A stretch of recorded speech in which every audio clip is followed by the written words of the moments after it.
We have a model for it. When I came to Switzerland, I figured that a big thing here will be, so they like systems, and I also like systems, like I like frameworks. So we've created a very easy system for decision making, which has a framework, what you're supposed to look for and not supposed to look for. And it's centered around 3 basic things you can do with a ball, where some of them have higher reward and others have basically no reward. And it's a scale where you move up and down depending on how you perceive the situation and depending on what's happening on the court. And this gives us a common language as well. So when I give players video feedback, I can relate to our model for decision making. So I can go, this is a typical situation where we're supposed to have a high reward and a low risk. And I don't think that's the fact in this situation, which means you should have probably done something else with the ball, because I think you're overestimating the reward here, or you're underestimating the risk, or your stick handling skills are not good enough, so you haven't updated your court, so you don't know what you're doing with the ball. So yeah, there's a model for it, and it's great for creating a common language about how to talk about these situations, which is really good when we're also doing a World Championships where time is limited. Of course, it's good not having to use 30 seconds every time trying to explain what you want them to do, but instead I can just use 2 seconds to actually say a name for a specific type of decision that we've defined before. One thing is connected to this, the mental part of it. Like, I was way too non-egoistic. I should have cared way more about myself than I did, because I think there were definitely spots in my career when I was developing where I should have been more egoistic, and it would have turned out better for the team.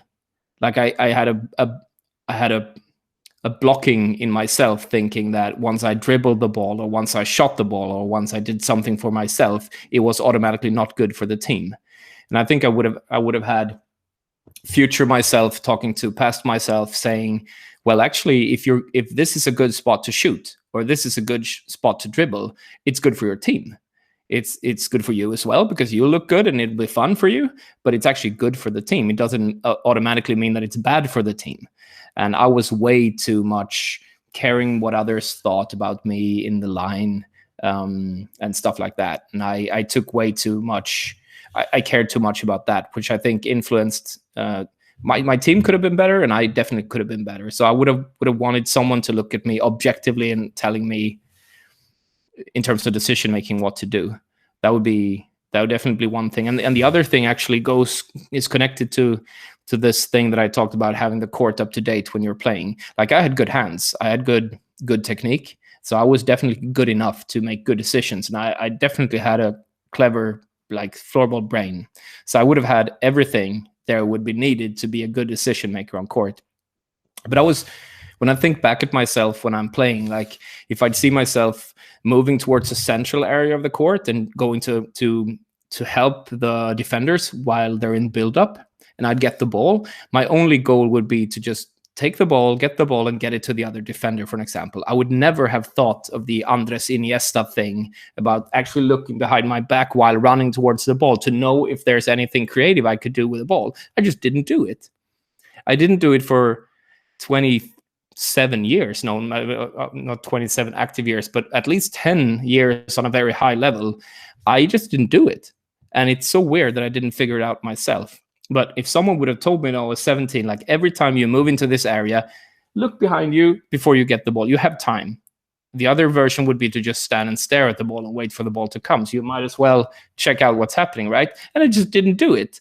And it freaks me out when I think about me having played so many years and not even being close to unlocking what I could have been. Something that I think you need to balance a little bit as a national team coach, especially. I think this applies a little bit more to club team coaches, even though national team coaches, of course, could help initiate this kind of process in the head of people.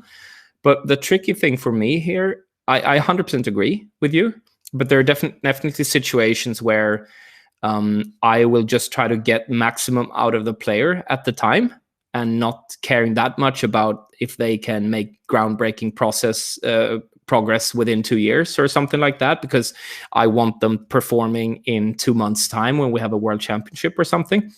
So I think this to me is a little bit broken up in sections. Like the closer we come to World Championship, the less I care about progress, and the more I care about just squeezing out as much as I can out of them.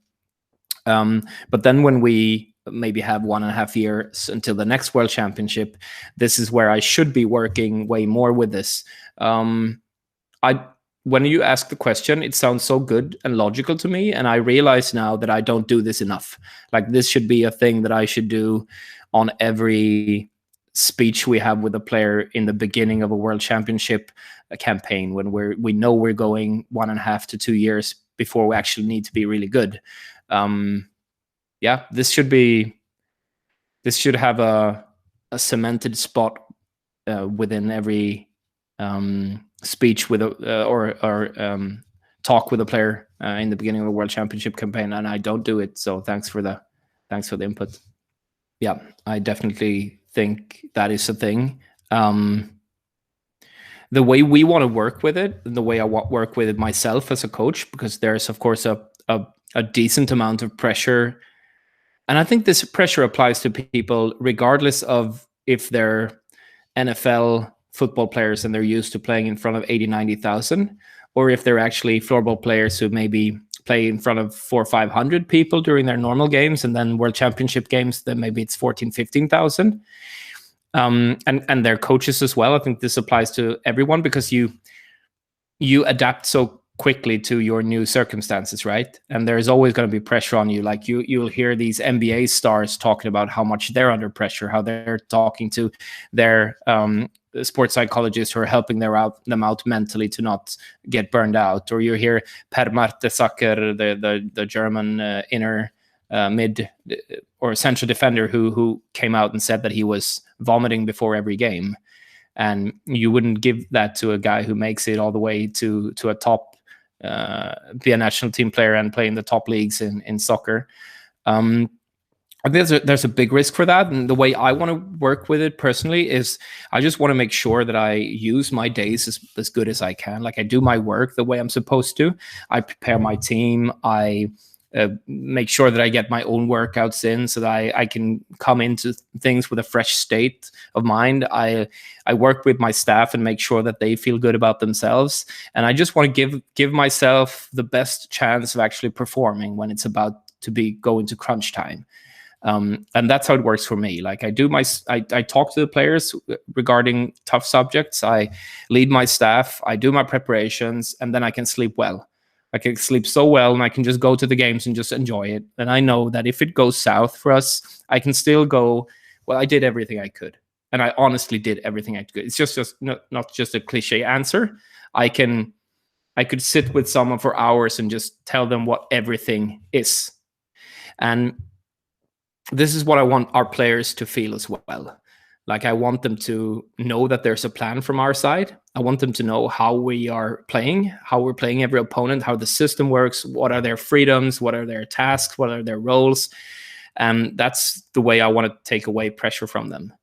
And another thing that is connected to pressure is, of course, also opportunity. Like, the bigger your opportunity is, the bigger the risk for pressure, I guess. Like, if you're supposed to play an important game in front of 15,000 people, that's also a blessing.